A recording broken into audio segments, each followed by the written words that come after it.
அஸ்ஸலாமு வபரகாத்து. எதிர்வரக்கூடிய ஏப்ரல் 23ஆம் தேதி சட்டமன்ற தேர்தலை தமிழகம் சந்திக்க போகுது. இந்த அடிப்படையில் நிறைய கூட்டணி கட்சிகள் இருக்கிறாங்க.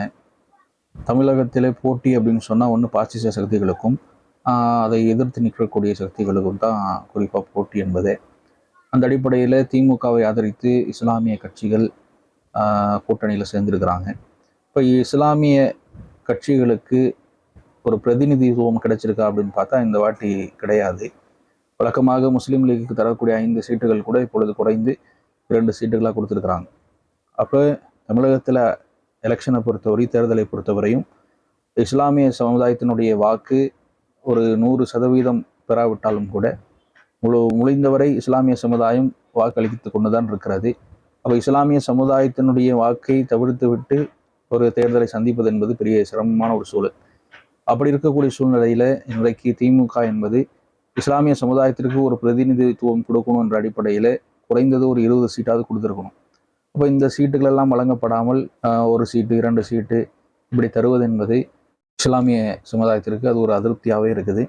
இப்போ தயவுசெய்து இஸ்லாமிய கட்சிகளுக்கு அதிகமான சீட்டுகளை எதிர்வரக்கூடிய காலங்களில் வழங்கணும். ஒன்று, அப்படி தேர்தலுக்கு வந்தாச்சுன்னா கண்டிப்பாக இருக்கக்கூடிய இஸ்லாமிய கட்சிகள் அனைவருமே ஒன்று சேர்ந்து இடஒதுக்கீடும் அதே போல் சிறைவாசிகளை விடுதலை செய்வதற்காக ஒரு கோரிக்கையை முன்வைக்கணும். இதை இந்த நேரத்தில் தெரிவித்துக் கொள்கிறோம்.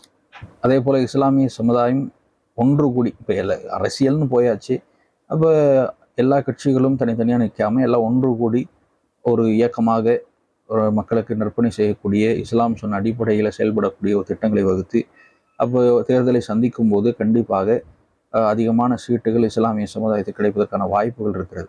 அதனால் தயவு செய்து இஸ்லாமிய சமுதாயம் தேர்தலை சந்திக்கக்கூடிய அரசியல் இருக்கக்கூடிய சமுதாயம் அனைவரும் ஒன்று சேர்ந்து இது சம்பந்தமான ஆலோசனைகளை இன்ஷா அல்லாஹ் மேற்கொள்ளணும். அதற்கான முயற்சிகளை இன்ஷா அல்லாஹ் எதிர்வரக்கூடிய காலங்களில் செய்யுங்க. அஸ்ஸலாமு அலைக்கும்.